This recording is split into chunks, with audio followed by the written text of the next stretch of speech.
Hello guys, हेर्नुहोस् यो चाहिँ मेरो घर हो। यो मेरो इस्कुस बारी हो। कुचोहरू फुल्दो रहेछ। इस्कुस पनि सुकिरहेछ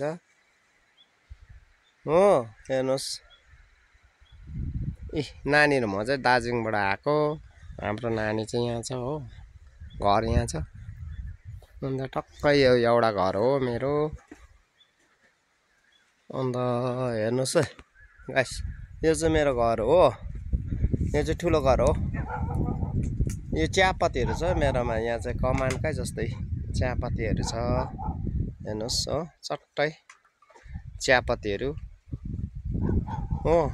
यो चियापत्तीले खानु पुग्छ हामीलाई। यो अम्बकहरू हो। यो सिमीहरू, सिमी यो चाहिँ हाम्रो टोइलेटहरू हो। हेर्नुहोस् गाइस, यो चाहिँ अब नानीहरू पढिसकेपछि यहाँनिर चाहिँ म कालिजको फर्म बनाऊँ भनेको कि। यहाँ हेर्नुहोस् गाइस, यो चाहिँ जमिन मेरो हो। हेर्नुहोस् चट्टै हेर्नुहोस् है, मेवा फलिराखेको छ। यहाँ हेर्नुहोस्, हल्दीहरू छिप्पिराखेको रहेछ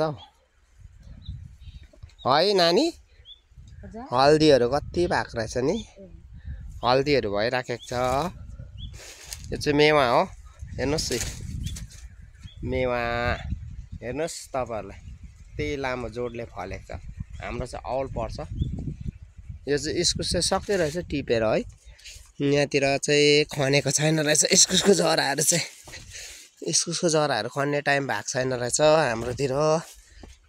हेर्नुहोस् गाइस, यो चाहिँ इस्कुसको जराहरू पुरा इस्कुसहरू चाहिँ फलिराखेको छ टन्ना टन्नी हो। इस्कुस नानी क्याच ओ त्यो इस्कुसको बिउ लानुपर्छ। इस्कुसको बिउ खै हस्, फर्सी नलैजाउँ, इस्कुसको बिउ मात्रै लैजाउँ न। सिक्किममा रोप्नुपर्छ नि।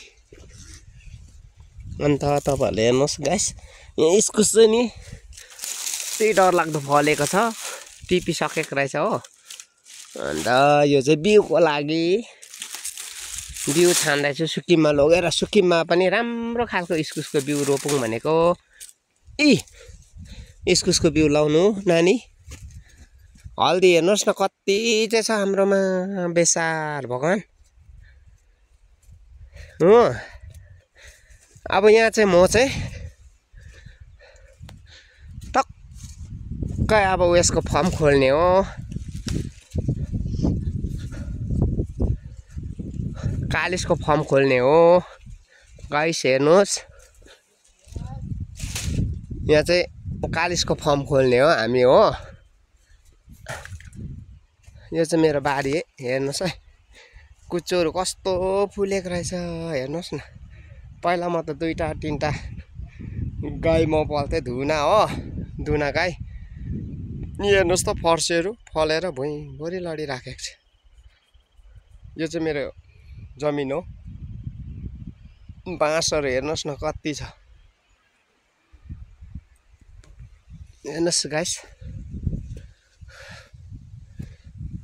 यस्तो छ। नानी इस्कुसको बिउ लगाइस्, बेगमा लगा न, बेगमा, टोपीमा नलगा। त्यो टोपी अब उयो हुन्छ।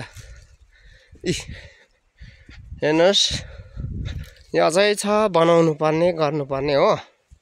यहाँबाट हाम्रो चाहिँ टोइलेट सिपेज हुँदो रहेछ, यसलाई मर्मत गर्नुपर्ने छ गाइस। पैसा छैन, अब बिस्तारै बिस्तारै गर्नुपर्छ। र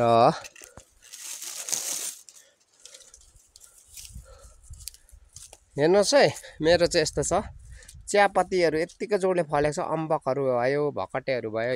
हेर्नुहोस् यस्तो छ नि, फेरि रमाइलो छ नि मेरोमा चाहिँ। चियापत्ती चाहिँ कति चाहिँ खानुहुने त। चियापत्ती छ हो। आफू छैन, स्याहार्ने मान्छे छैन। यो सबै चियापत्ती हो। हेर्नुहोस्, यिनीहरू सबै चियापत्ती हो। यिनीहरू सबै चियापत्तीहरू हो। हेर्नुहोस् गाइस, यो माथिसम्म मेरो जमिन हो, माथि त्यो कुचोहरू डल्लै फुलेको मेरो हो। यो डल्लै मेरो कुचोहरू हो, हेर्नुहोस्। अन्त यहाँनिर छ नि जुन चाहिँ यो घिउ फल भन्छ, मैले रोपेको हेर्नुहोस् घिउ फल हो। हिजो अस्ति 80 रुपियाँ केजी बेचेछ हो। यो चाहिँ घिउ फल हो, हिजो अस्ति टिपेर सकेको यो चाहिँ घिउ फल हो। यहाँ आलुको लागि रेडी हुँदैछ बारीहरू, आलु रोप्नुको लागि। हुन्छ गाइस।